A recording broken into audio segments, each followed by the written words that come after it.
किसी ने बच्चे को किडनैप कर लिया है और डिटेक्टिव मेहुल क्राइम सीन पर पहुंचा और इन्वेस्टिगेशन करने लगा।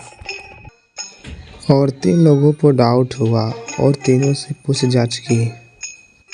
सोफी ने बोला, मैं बच्चे को नहीं जानती, मैं अपने काम पर गई थी और मैंने बच्चे को किडनैप नहीं किया है।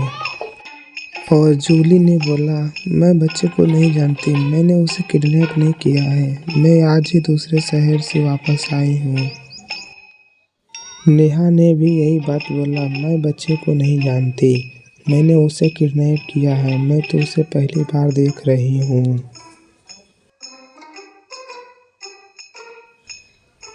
पहला घर सोफी का है और दूसरा घर जूली का है और तीसरा घर नेहा का है। इन तीनों के घर को देखते हुए क्या आप बता सकते हो इन तीनों घर में से किस घर में बच्चे को किडनैप करके रखा गया था और यह घर कौन-सा है? जूली का, सोफी का, नेहा का? सही आंसर हमें कमेंट बॉक्स में बताओ। Logical army.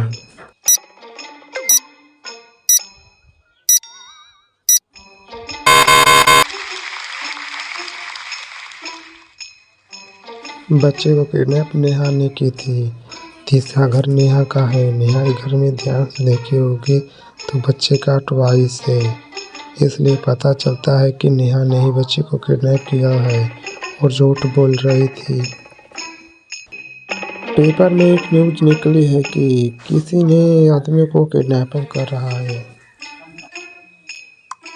And detective Mehul को केस की छानबीन करने के लिए कहा गया है और वह जांच करने के लिए क्राइम सीन पर पहुंचा और उसे पता चला कि लोगों को किडनैप करके कहां पर रखा गया है और वहां पर आया और यहां पर 3 लोगों को किडनैप करके रखा गया है और सोचने लगा कि इन तीनों में से कौन किडनैपर है।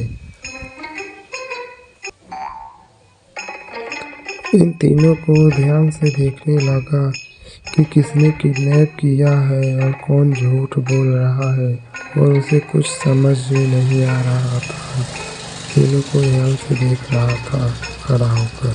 कुछ नहीं लिया होगा।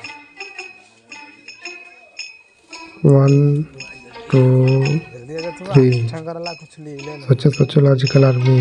इन तीनों में से कौन झूठ बोल रहा है, कौन अपने से किडनैप हुआ है और किसने सबको करवाया है?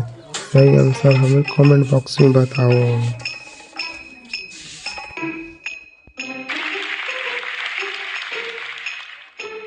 इन तीनों लोगों को ध्यान से देखे होंगे तो आपको पता चला होगा कि तीसरा आदमी झूठ बोल रहा था। वह अपने आप से ही अपने जेब पर कीचड़ लगाया है और बोल रहा था कि हमें किडनैप करके रखा गया है।